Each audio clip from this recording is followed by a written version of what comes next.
If we were anywhere else, we would not have thought twice about setting up a refugee camp.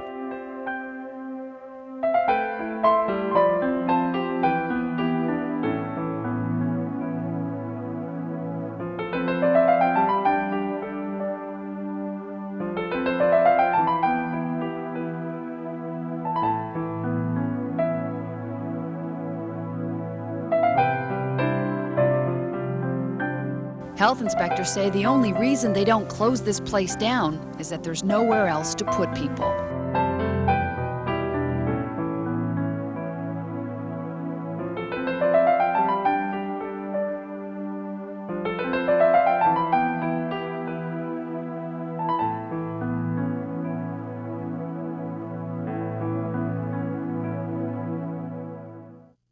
The state actually has a separate, lower housing standard for migrant farm workers than for the rest of us. As a result, the people who pick the food we eat are living in conditions most of us couldn't even imagine. Across Washington's orchards and fields, migrant farm workers number close to 70,000. That's 4 times the number of people who work at Microsoft. Yet the standard of living for these families is far different from those near Seattle. Advocates for migrant workers say what housing there is terribly inadequate and expensive. This trailer park in Mattawa is home for 1,000 people.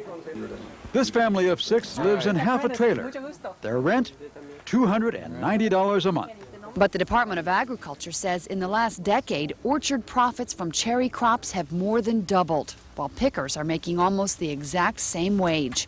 On average, just $6,000 a year.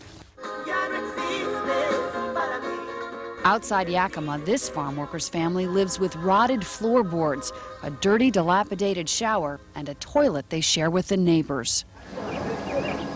But in central Washington, many families have no floors at all, and indoor bathrooms, they're almost unheard of.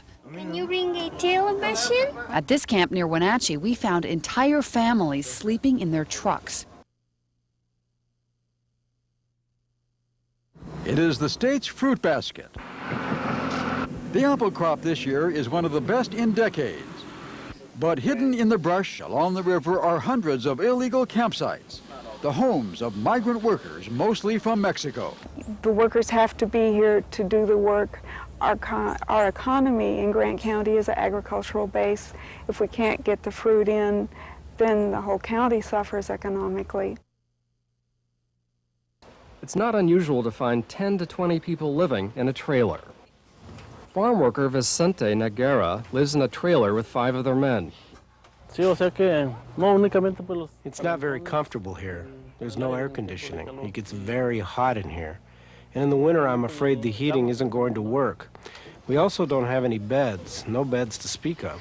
We have to lie on the floor, and you really can't get a good night rest on the floor, but that's all there is. Because the people don't have any other places to go or the facilities. They come down to wash their dishes in the water, and also they wash their clothes. And you've got your bleach and your soaps, and there's clean clothes hanging in the trees to dry. Maria de Jesus is careful about cooking meat thoroughly. With 4 hungry children living essentially off a campsite, the threat of disease and danger is everywhere. She says, when it gets cold, we especially miss hot water and bathroom facilities. For now, this is the only toilet available. And as for a bath, the chilly waters of the Columbia have to do. Eventually, it will get so cold they won't be able to bathe at all. At night, Maria's children sleep on the ground with just a pickup cap for cover. Others make do with cardboard and plastic tarps.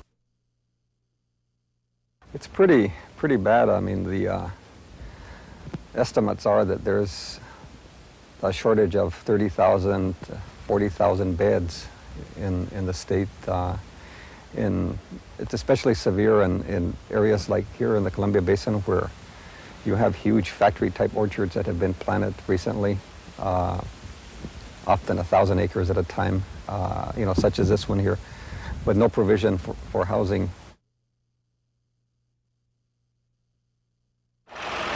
No law requires growers to provide housing for their workers, and in fact, most growers do not.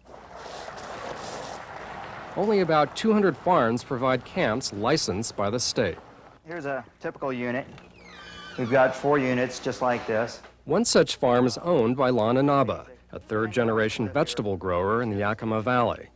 In 1989, using a low-interest federal loan, he built housing that can accommodate up to 48 workers. Well, I think it's worth it. It's just doing, you're taking care of the people who are taking care of you. And that's kind of our philosophy out here.